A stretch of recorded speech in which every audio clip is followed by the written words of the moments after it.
दे धडक बेधडक आपल्या परिसरातील ताज्या घडामोडी, घटना, समस्या, विविध क्षेत्रातील सर्वदूर बातम्या पाहण्यासाठी लोकशक्ती लाईव्ह न्यूज चॅनलला सबस्क्राईब करा आणि नोटिफिकेशन मिळवण्यासाठी बेल आयकॉनला प्रेस करा।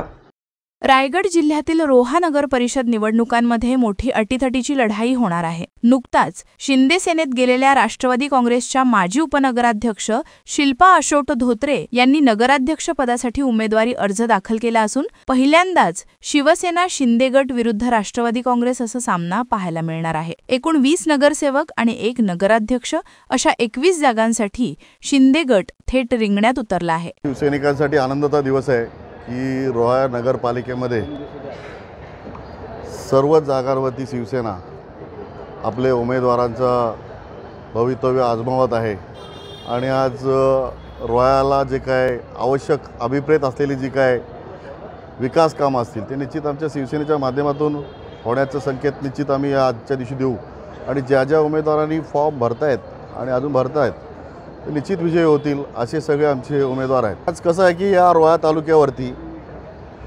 आमचे माननीय भरतशेठ गोगावले आणि त्यानंतर आमचे दमदार आमदार महेंद्रशेठ ढळवी, महेंद्र थोरवे या तिघांनी आम्हा शिवसैनिकांच्या पाठीमागं ठामपणे उभं राहून आम्हाला खंबीर साथ देण्याचा कबूल केल्यामुळे आणि खंबीर साथ त्यांची लाभल्यामुळे आज आम्ही सर्व शिवसैनिक एकवटले आहोत आणि निश्चित या रोहा नगरपालिकेवरती यावेळेला भगवा फडकणार। रोहा बदलतोय, तुम्ही बघितलात की रोह्यातील जनता आता बदलायला लागले। या रोहा नगरपालिकेमध्ये यापूर्वीचा इतिहास बघितला आणि आत्ताचं हे वर्तमान बघा की शिवसेनेने एवढी मोठी ताकद या रोहा शहरामध्ये उभा केलंय, याचा अर्थ रोहा बदललाय। लोकशक्ती लाईव्हसाठी धम्मशील सावंत, सुधागड। अशाच सच्चाई दर्शवणाऱ्या बातम्या पाहण्यासाठी लोकशक्ती लाईव्ह न्यूज चॅनलला लाईक करा, शेअर करा आणि सबस्क्राईब करा।